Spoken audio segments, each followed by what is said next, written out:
Welcome to our. मैंने आपको पिछली क्लास में पढ़ाया था प्रोडक्ट और उसके टैग्स और क्लासिफिकेशन मैंने आपको पढ़ा दिए थे। न्यू प्रोडक्ट होता क्या है, कैसे न्यू प्रोडक्ट को लॉन्च किया जाता है, साथ ही साथ मैंने आपको उसकी स्टेप्स बताई थी कि किस तरीके से न्यू प्रोडक्ट को जो है फिर से मार्केट में लाया जाता है और कैसे वो एग्जिस्ट होता है। नाउ आज हम डिस्कस करने वाले हैं एडवांटेजेस ऑफ प्रोडक्ट डेवलपमेंट। जब न्यू प्रोडक्ट आता है तो इससे क्या क्या एडवांटेजेस जो है वो बिजनेस को मिलते हैं, साथ ही साथ न्यू प्रोडक्ट जो है वो कैसे कस्टमर को सेटिस्फेक्शन देता है, कैसे कस्टमर जो है उससे सेटिस्फाई होकर अपना सहयोग देते हैं, साथ ही साथ कैसे कस्टमर जो है उस प्रोडक्ट को ज़्यादा से ज़्यादा जो है वो खरीदने पर विश्वास रखते हैं। तो आज हम पढ़ने वाले हैं उसके एडवांटेजेस, उसके क्या क्या लाभ होते हैं वो, साथ ही साथ हम पढ़ेंगे उसके कुछ अल्टरनेटिव्स, उसके क्या क्या अल्टरनेटिव्स है, कौन कौन से अल्टरनेटिव्स जो एज अ बिजनेसमैन जो है बिजनेस में यूज करता है। तो आइए शुरू करते हैं आज का fresh topic, advantages of product development. First advantages है addition to the customer goodwill. जब हम न्यू डेवलपमेंट कर देते हैं किसी प्रोडक्ट में तो वो क्या करता है, हमारा जो गुडविल है बिजनेस की उसको बढ़ाने में, एडिशन करने में, ऐड करने में मतलब बढ़ाने में हेल्पफुल रहता है और ये हमारा सबसे बड़ा एडवांटेजेस है। कैसे है वो एडवांटेजेस, कैसे लाभ मिलता है हमें, लाभ क्या है हमारा कि मान लो जो पुराना प्रोडक्ट था वो किस वजह से वेस्ट हुआ, वो किस वजह से जो है वो कंज्यूमर ने उसको नहीं खरीदा, क्या क्या उसमें डिस्क्वालिटीज थी, उन सारी चीज़ों को मद्देनजर रखते हुए हमने जो है नया प्रोडक्ट लॉन्च किया है। अब इस प्रोडक्ट में हमने क्या किया, नई टेक्निक्स को यूज़ किया, साथ ही साथ न्यू थिंग्स का इस्तेमाल किया। इसके साथ नहीं, इसमें हमने क्या किया कि जो पुरानी चीज़ें थी उसको पूरी तरीके से ही हटा दी, पूरी तरीके से हटा दी तो वो जो है नया माल यूज़ किया है हमने, उसमें जो नई चीज़ें ऐड की है, न्यू टेक्निक्स ऐड की है, न्यू टेक्निक से वो बना हुआ है, उसके साइज में, उसके जो भी हमने अंदर जो बनाने में जो भी इस्तेमाल हुआ है, माल इस्तेमाल हुआ है उसमें, साथ ही साथ हमने उसके साथ में एक के साथ एक फ्री, उसके प्राइस में, पैकेजिंग में, हर चीज़ में जो है वो डिफरेंट रखा है, जिससे क्या हुई ज़्यादा से ज़्यादा कस्टमर जो है उस पर विश्वास करने लगे। उसी के साथ फिर ज़्यादा से ज़्यादा वो प्रोडक्ट जो है वो बिकेगा, इससे क्या होगी हमारी गुडविल क्या होगी, इंक्रीज होगी और साथ ही साथ बिजनेसमैन को क्या मिलेगा, प्रॉफिट जनरेट होगा। सेकंड है satisfaction of the consumer is increase. जब न्यू प्रोडक्ट को हम लॉन्च करते हैं तो उसी के साथ साथ क्या होता है, जो कंज्यूमर रहता है या कस्टमर जो रहते हैं वो ज़्यादा सेटिस्फाई हो जाते हैं उससे, जब वो यूज़ करते हैं उस प्रोडक्ट को कि नहीं अब तो ये प्रोडक्ट जो है वो चेंज होकर आया है, अब तो ये प्रोडक्ट जो है वो चेंज होकर आया है, तो अब तो इसमें जो है वो पहले की जैसी डिस्क्वालिटीज नहीं होगी, अब तो ये प्रोडक्ट अच्छा ही होगा। तो पहले तो वो ट्राई करते हैं कि देखते हैं कि क्या क्या चीज़ें इसमें ऐड ऑन की है, कैसे उसको डिफरेंट किया है, हमें पहले भी ये प्रोडक्ट ऐसा अच्छा लगता था बट इसमें ऐसी चीज़ें नहीं थी, और उसमें क्या नया किया है। मैंने आपको पिछली क्लास में मैगी का, नेस्ले का एग्जांपल दिया था, कैसे नेस्ले को निगलेक्ट कर दिया था मार्केट से, फिर से वो नेस्ले लेकर आए, तो लोगों ने शुरू में कम खरीदना स्टार्ट किया। लोगों की मार्केट कंडीशन क्या थी उसके प्रोडक्ट के अगर कि नहीं यार बीमार हो जाएंगे, हमारी हेल्थ के लिए वो हार्मफुल है, उसमें तो प्लास्टिक की कुछ इंग्रेडिएंट पाए गए थे जिसकी वजह से मार्केट से उसे हटाया गया था। तो फिर लोगों ने मैगी को क्या करा, परचेज करना थोड़ा सा कम कर दिया, परचेज होने लगी, सेल्स होने लगी मैगी फिर से जब मार्केट में आई, तो न्यू थिंग्स, न्यू डेवलपमेंट के साथ आई, तो पर क्या हुआ, परचेसिंग पावर जो थी वो कम थी, लोग उसको, कंज्यूमर की परचेसिंग पावर क्या थी, कम थी, लोग उसको बहुत कम तरीके से क्या कर रहे थे, परचेज कर रहे थे। तो ऐसे में क्या हुआ, नेस्ले कंपनी ने सोचा कि ये तो हमारे लिए लॉस की बात है कि हमें तो या तो फिर मैगी जो है वो बंद करनी पड़ेगी। तो ऐसा नहीं है, लोगों ने फिर क्या हुआ, धीरे धीरे विश्वास बढ़ाया, नेस्ले कंपनी ने और एडवर्टाइजमेंट किया कि फिर से आपके लिए हाजिर है मैगी, आप फिर से 2 मिनट में नूडल्स बनाओ और अपने ब्रेकफास्ट को करो, ऐसे एडवर्टाइजमेंट किए, न्यू प्लेटफॉर्म यूज़ किया जिसके थ्रू ज़्यादा से ज़्यादा लोग जो है उसके तरफ फिर से अट्रैक्ट हो गए और फिर से उन्हें इन्फॉर्मेशन मिली कि नहीं मैगी जो है नेस्ले फिर से एक बार मैगी को लेकर आया है, फिर से उसने मैगी को उतारा है मैदान में, मार्केट में, जिससे कि उसकी प्रॉफिट जो है वो भी जनरेट हो सके, साथ ही साथ जो है लोग जो है वो उससे मैगी को पसंद करें। तो फिर धीरे धीरे जो है उसका मार्केट कंडीशन या उसका ज्योग्राफिकल फैक्टर मैगी का क्या हो गया, बढ़ गया, और फिर नए नए लोग जो है उससे जुड़ने भी लगे। साथ ही साथ इससे क्या होंगे, बहुत सारे कस्टमर सेटिस्फाई होने लगे कि नहीं, अब जो मैगी लेकर आए हैं नेस्ले कंपनी वो बहुत अच्छी है, क्वालिटी भी बहुत अच्छी है, क्वांटिटी भी बहुत अच्छी है,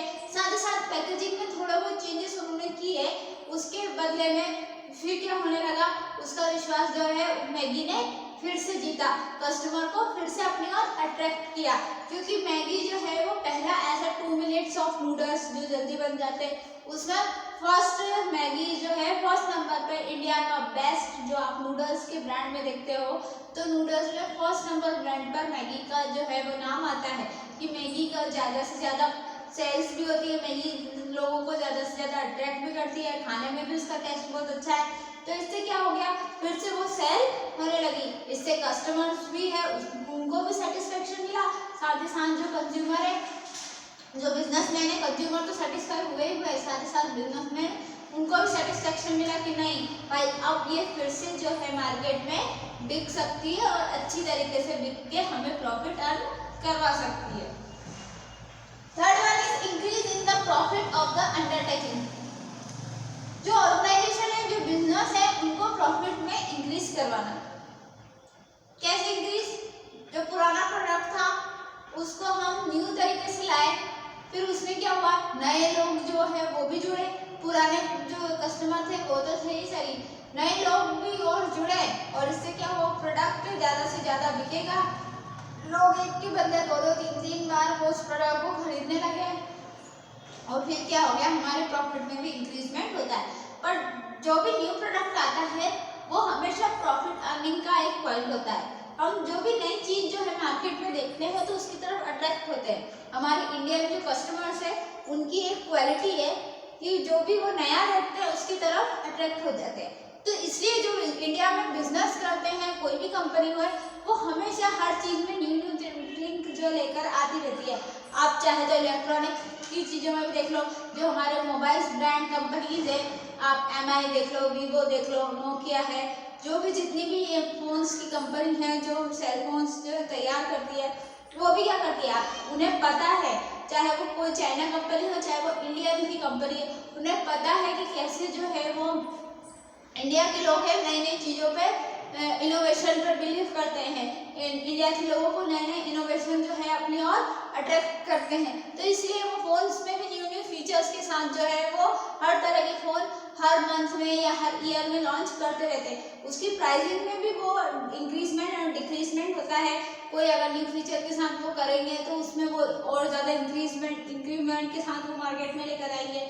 अगर वो अच्छी और ज़्यादा क्वालिटी की तो और इंक्रीज कर देंगे, बट अगर थोड़ा ही उन्होंने चेंज किया है तो फिर वो और कंपटीशन अगर उनको ज़्यादा लग रहा है कि नहीं दूसरी कंपनीज भी यही कर रही है तो फिर वो क्या करते हैं, प्राइसिंग में डिक्रीजमेंट करते हैं कि नहीं आपको इतने पैसों में इतनी सारे फीचर्स जो है प्रोवाइड होंगे। तो ये सारे कंपटीशन के तरीके हैं। बिजनेस ऑर्गेनाइजेशन में सबसे मेन जो चीज़ होती है वो होता है कंपटीशन। हर चीज़ में आजकल जो है आपको क्या देखने को मिलता है, कंपटीशन देखने को मिलता है। तो बिजनेस में भी हर तरह का कंपटीशन देखने को मिलता है। हर कोई बिजनेस में नई नई चीज़ों को लेकर क्यों आता है कि नहीं हमारा प्रोडक्ट जो है वो ज़्यादा से ज़्यादा अच्छी तरीके से ज़्यादा बिके। तो यही एक बात रहती है जो प्रॉफिट अर्निंग का काम करती है। जितना ज़्यादा प्रोडक्ट आपका बिकेगा उतनी ज़्यादा आपको क्या मिलेगा, प्रॉफिट मिलेगा। इससे क्या होगी, आपकी गुडविल भी बढ़ेगी, आपके ऑर्गेनाइजेशन में भी फैलाव होगा और साथ ही साथ क्या होगा, आपको भी फायदा और कस्टमर का सेटिस्फेक्शन भी मिलेगा। Fourth one is industrial stability. Industry को स्टेबल करके चलना। जो इंडस्ट्री है उनको क्या कैसे करके चलना, स्टेबल करके चलना। मतलब कि जो ऐसा ना हो सके कि जो पुराना प्रोडक्ट था वो पूरी तरीके से नष्ट हो जाएगा। अगर वो मार्केट से पूरी तरीके से हट ही गया तो क्या होगा, इतने सारे प्रोडक्ट को इंडस्ट्री में उत्पादन करके या प्रोडक्ट का डेवलपमेंट करके करोगे क्या, इंडस्ट्री में थोड़ा ना रखना है हमको। जो फैक्ट्री है उसी में थोड़ा ना बना के रखना है, नहीं हम तो मार्केट में जाके सेल करने हैं। होता है। तो क्या रहेगा, अगर बिजनेस में न्यू थिंग्स के साथ, स्टेबिलिटी के साथ, न्यू डेवलपमेंट के साथ, वो प्रोडक्ट के साथ आता रहेगा, तो वो प्रोडक्ट क्या होगा, बिकता भी जाएगा, जिससे इंडस्ट्री को भी फायदा होगा। इंडस्ट्री से जब नया प्रोडक्ट बन के आएगा तो इंडस्ट्री भी चलती रहेगी। वरना ऐसे में क्या होगी, बहुत सारी फैक्ट्रीज या बहुत सारी इंडस्ट्री क्या हो जाएगी, बंद हो जाएगी। अगर आप एक जैसे प्रोडक्ट को जो है वो हमेशा बेचते रहे या एक जैसे प्रोडक्ट को आप मार्केट में लाते गए, तो ऐसे में क्या होगी, इंडस्ट्री में भी, इंडस्ट्रीज को भी नुकसान पहुंचेगा कि एक जैसे ही आ रहा है तो मार्केट में कोई खरीदेगा नहीं, और जब मार्केट में कोई परचेस नहीं करेगा, मार्केट में कोई नहीं खरीदेगा, तो इंडस्ट्री को भी क्या होगा, नुकसान होगा। वो सारे के सारे फैक्ट्री में बन के सिर्फ रखे रह जाएंगे। पर बिजनेसमैन ऐसा थोड़ा ना चाहता है। बिजनेसमैन तो क्या चाहता है कि नहीं, सिर्फ वो इंडस्ट्री में थोड़ा ना रखा है, मार्केट में जाए, ताकि क्या हो, उससे हमें प्रॉफिट मिले और लोगों को सेटिस्फेक्शन मिले। आखिरकार प्रोडक्ट तैयार क्यों, किस लिए होता है, सेल होने के लिए, घर में रखने के लिए हम कोई प्रोडक्ट थोड़ा ना तैयार करेंगे। तो ये क्या करता है, इंडस्ट्री को स्टेबल करने में भी हेल्पफुल रहता है। तो ये थे उसके कुछ लाभ या एडवांटेजेस जो कि हमें न्यू प्रोडक्ट से डेवलप करने से मिलते हैं। Next is alternative. कौन कौन से ऐसे अल्टरनेटिव है, कौन कौन से ऐसे विकल्प है जिसे हमें चुनना चाहिए, जिसे हमें बिजनेस में अपनाना चाहिए, जिससे क्या हो, हमारा प्रोडक्ट जो है डेवलप भी हो जाए और हमें बिजनेस में क्या हो सके, प्रॉफिट भी हो सके। फर्स्ट है market penetration. Market penetration means market में फिर से जो प्रोडक्ट को लाया गया है उसको इस प्रकार बताना, इस प्रकार से उसका एडवर्टीजमेंट करना, अलग अलग प्लेटफॉर्म यूज करना, जिससे क्या हो गया, फिर से लोग को पता चल सके कि नहीं, ये प्रोडक्ट जो है फिर से मार्केट में आ गया है। साथ ही साथ जो नए कस्टमर्स है उनको भी पता चले, जो न्यू कस्टमर है वो भी बन जाए, जो नए लोग हैं वो भी उसकी तरफ अट्रैक्ट हो, और जो पुराने लोग हैं वो भी उसके बारे में क्या हो जाए, अवेयर हो जाए कि नहीं, ये फिर से जो प्रोडक्ट है वो मार्केट में आ गया है। मैगी ने क्या किया था, मैगी जब बंद हो गया था तो उसका एडवर्टाइजमेंट भी पूरी तरीके से बंद हो गया था। बट फिर जब वो फिर से मार्केट में आया और बिजनेस को लगा, नेस्ले ब्रांड को लगा कि अब इसे मार्केट में उतार देना चाहिए, तो जब उन्होंने मार्केट में लाया, उससे पहले क्या किया, टेलीविजन पे, रेडियो पे, सोशल मीडिया पे, आजकल तो सोशल मीडिया का बहुत ज़्यादा उपयोग किया जाता है एडवर्टाइजमेंट के लिए। सोशल मीडिया हुआ, आपके सेल फोन्स हुए और जितने भी इंटरनेट के कनेक्शंस हुए, रेडियो और टेलीविजन, सब प्लेटफॉर्म पर क्या किया, ऐड किया, एडवर्टीजमेंट किया। एडवर्टीजमेंट के साथ लोगों क्या हो गए, अवेयर हो गए। साथ ही साथ जो नए लोग थे वो भी उससे जुड़ते चले गए कि नहीं, वाकई में अब नेस्ले जो है फिर से मैगी के साथ मार्केट में उतर रहा है। तो ये क्या है, एक तरीके का प्लेटफॉर्म है, जिस प्लेटफॉर्म को बिजनेसमैन यूज करता है, पेनिट्रेशन करता है, मतलब विकल्प जो है रखता है कि कौन कौन किस किस प्लेटफॉर्म से मैं जो है वो लोगों तक ये इंफॉर्मेशन जो प्रोवाइड कर सकूँ कि हम लोग जो है ये प्रोडक्ट लेकर मार्केट में आए हैं और ये प्रोडक्ट फिर से आ गया है अपनी न्यू थिंग्स के साथ, न्यू डेवलपमेंट के साथ। तो ये सारी चीजें क्या कहलाती है, मार्केट पेनिट्रेशन कहलाती है। सेकेंड इज मार्केट का डेवलपमेंट। इससे क्या होता है, मार्केट में डेवलपमेंट भी होता है, मार्केट की चीजों को भी बढ़ावा मिलता है। मार्केट में नई नई चीजें आएंगी तो मार्केट की कंडीशन भी बढ़ेगी, बहुत सारे लोग जो है दुकानों पे भीड़ लगाएंगे, खरीदेंगे, तो इससे मार्केट का भी डेवलपमेंट होगा। अगर एक जैसी चीजें आपको, मान लो आपको लाइफ में भी एक जैसी चीजें चल रही हैं तो आप उसको देख देख के बोर हो जाओगे। आप मूवी भी कुछ न्यू, अगर मूवी भी देखने चाहते हो तो हमेशा कुछ न्यू देखने का मन करता है, कुछ न्यू थिंग्स देखने का मन करता है। मूवीज में भी नए नए तरीके की चीजें आप देखोगे, कभी आप फाइटिंग मूवी देखोगे, कभी आप कार्टून्स की मूवी पसंद करोगे, कभी आप दूसरी तरह की मूवी पसंद करोगे। तो ये सारी चीजें क्या हैं, जैसे आपको मूवीज भी अट्रैक्ट करती है, अलग अलग तरीके की मूवीज रहती है वो आपको अलग अलग तरीके से अट्रैक्ट करती है, वैसे प्रोडक्ट का भी रहता है। अलग अलग प्रोडक्ट जो है अपने अपने कन्वीनियंस के हिसाब से, अपने अपनी स्पेशलिटीज के हिसाब से जो है आपको अट्रैक्ट करता है और फिर क्या होता है, उससे मार्केट का डेवलपमेंट हो जाता है। फोर्थ वन इज प्रोडक्ट का डेवलपमेंट। मार्केट का डेवलपमेंट जो होता ही होता है, साथ में क्या होता है, प्रोडक्ट का भी डेवलपमेंट होता है। जब नया प्रोडक्ट मार्केट में आता है तो न्यू थिंग्स के साथ आता है, उसकी सर्विस लाइफ भी अच्छी रहती है, तो ज़्यादा देर तक जो है वो मार्केट में चलता रहेगा, क्योंकि उसमें नई चीज़ें ऐड ऑन की है, तो लंबे समय तक वो मार्केट में उसकी लाइफ साइकिल जो है चलती रहेगी, जिससे क्या होगा, ज़्यादा से ज़्यादा लंबे समय तक लोग जो है उसी प्रोडक्ट को जो है वो परचेज करते रहेंगे। तो ये जो है प्रोडक्ट को डेवलप करने के काम में भी आता है। साथ ही साथ प्रोडक्ट का डाइवर्सिफिकेशन करना। प्रोडक्ट का डाइवर्सिफिकेशन मतलब फिर से प्रोडक्ट को सब दूर फैलाना और फिर उसको प्रोडक्ट को परचेसिंग पावर उसकी अच्छी करना, कि ज़्यादा से ज़्यादा लोग जो है उसको परचेस कर सके और ज़्यादा से ज़्यादा लोग जो है उसको खरीद सके और उसकी इंफॉर्मेशन भी फैला सके। तो ये 4 अल्टरनेटिव है जिसको बिजनेसमैन जो है फॉलो करता है, जिससे उसे प्रॉफिट अर्न होता है, कस्टमर को सेटिस्फेक्शन भी मिलती है।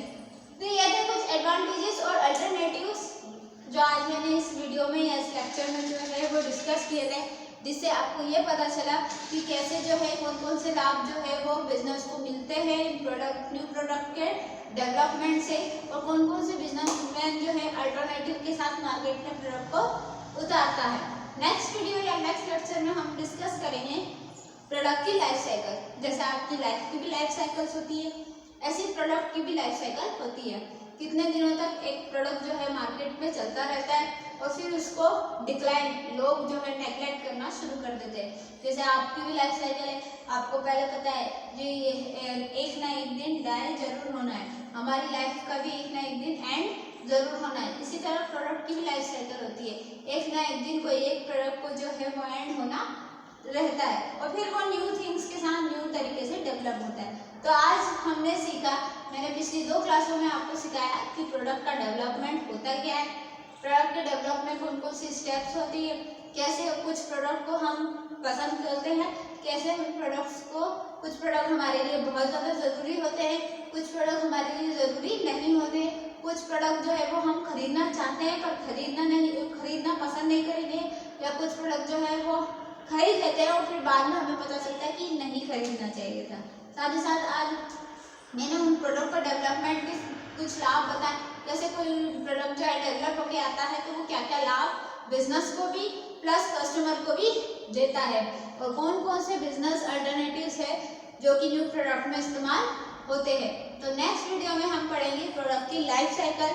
तब तक के लिए goodbye, take care and please watch the video, like the video and share the link. Thank you so much.